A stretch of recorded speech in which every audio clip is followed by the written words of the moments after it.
भी बयानबाजी हो रही है। क्या कुछ कहा है नेता प्रतिपक्ष उमंग सिंगार ने और जवाब देते हुए रामेश्वर शर्मा ने, वो भी आपको सुना दें। हजारों लाखों लोग हैं जिनको वंदे मातरम नहीं आता, लेकिन वो देश के भारतीय है, हिंदुस्तानी है। तो हमें इस गाने के विवाद के बजाय ये जानना चाहिए कि हम हिंदुस्तान ये है और हम गर्व से कहते हैं भारतीय। मैं इस पे बात करने में ज्यादा विश्वास रखता हूँ। देखिए, भारतीय जनता पार्टी के नेताओं से पूछ लो कि इन्हें से पूरा वंदे मातरम आता है कि नहीं, इनके कार्यकर्ताओं से पूछ लो। तो मैं समझता हूँ कि इसको गाने के विवाद के बजाय हिंदुस्तानी और भारतीय है, इस पे गर्व की बात होना चाहिए।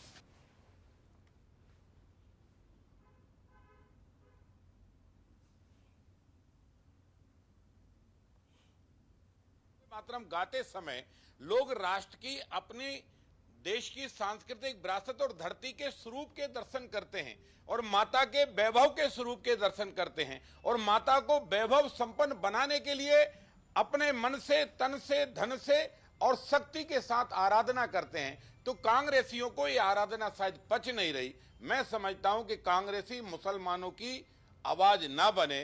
कांग्रेस अगर हिंदुस्तान की आवाज बनेगी तो वंदे मातरम गाना पड़ेगा। अगर वंदे मातरम नहीं गाओगे तो मुसलमानों की आवाज और मुस्लिम लीग होकर खत्म हो जाओगे। और चलिए इस खबर पर ज्यादा बातचीत करेंगे। हमारे साथ सूरज शर्मा सीधे लाइव जुड़ रहे हैं। सूरज, हमने कांग्रेस की भी बयान सुने, हमने बीजेपी का जवाब भी सुन लिया, उस पर केंद्रीय गृह मंत्री ने भी कांग्रेस पर निशाना साधा है। कुल मिलाकर एक छोटा सा सवाल इसमें यही उठता है कि अगर कांग्रेस दूसरे मुद्दे उठाना चाहती है, कांग्रेस चाहती है कि दूसरे मुद्दों पर सियासी बयानबाजी हो, तो वंदे मातरम पूरा गाकर भी हो सकती है। वंदे मातरम के 2 पैरा गाना, ये बड़ा फैसला लेना, क्या उन्हें एक बार फिर से उन सवालों के घेरे में नहीं खड़ा करता?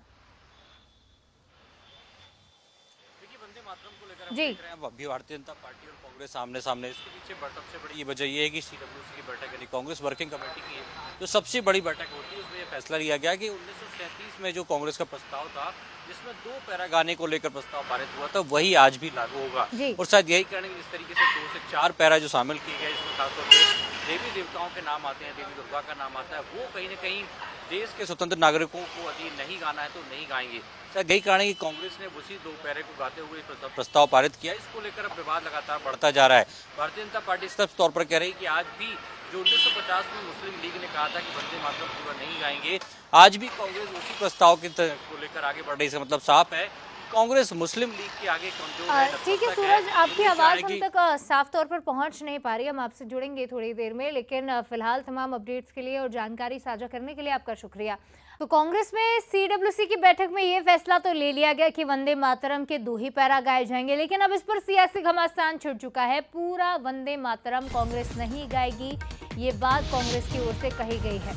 तो नेता प्रतिपक्ष उमंग सिंगार इसे लेकर कहते हैं, भोपाल से खबर आपको बता रहे, बीजेपी के कितने लोगों को पूरा वंदे मातरम आता है, ये पूछ रहे हैं वो। हमें गर्व से कहना चाहिए कि हम भारतीय हैं। बीजेपी विधायक रामेश्वर शर्मा ये कह रहे हैं कि कांग्रेस बीजेपी का विरोध करे, देश का ना करे। कांग्रेस का चरित्र पूरे देश के सामने आ चुका है, ये रामेश्वर शर्मा के शब्द है। तो अब मध्य प्रदेश में भी इस सियासी घमासान की आंच पहुंच चुकी है और बयानबाजी शुरू हो गई है।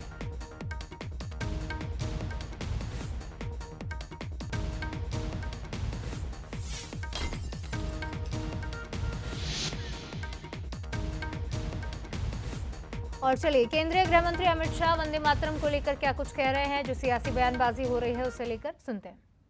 केवल और केवल इनकी घोर तुष्टीकरण की नीति की पुष्टि करता है। वोट बैंक के तुष्टीकरण के लिए उन्होंने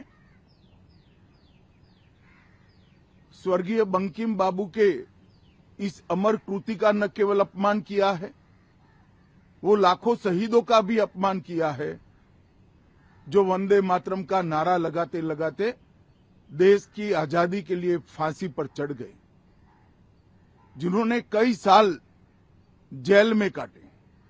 आज कांग्रेस पार्टी 1937 का अपनी पार्टी का रिजोल्यूशन मान रही है और पार्लियामेंट के एक्ट को नकार रही है। मुझे तो बड़ा आश्चर्य है, श्री राहुल गांधी की नेतृत्व में कांग्रेस पार्टी फिर एक बार इस देश में तुष्टीकरण की राजनीति को पुरजोश तरीके से आगे बढ़ा रही है। मैं देश की जनता को अपील करना चाहता हूं कि एक बार इस देश ने गलती करी थी वंदे मातरम के 2 टुकड़े होने देने की, और एक गलती के गंभीर परिणाम हमने भुगते हैं। अब देश की जनता एकजुट हो और कांग्रेस पार्टी के इस फैसले के खिलाफ आवाज बुलंद करे कि अब इस देश में तुष्टीकरण की राजनीति नहीं चलेगी। ये आजाद देश है। आजादी के 80 साल के बाद 1937 में जो फैसला कांग्रेस ने किया था, जिसको नरेंद्र मोदी जी ने सुधारा है, उसके सामने का कोई विरोध इस देश की जनता नहीं सहन करेगी। भारतीय जनता पार्टी कांग्रेस पार्टी के इस फैसले की कड़ी निंदा करती है और हम इसका जनता के बीच में और विधायी सदनों में भी पुरजोश विरोध करेंगे।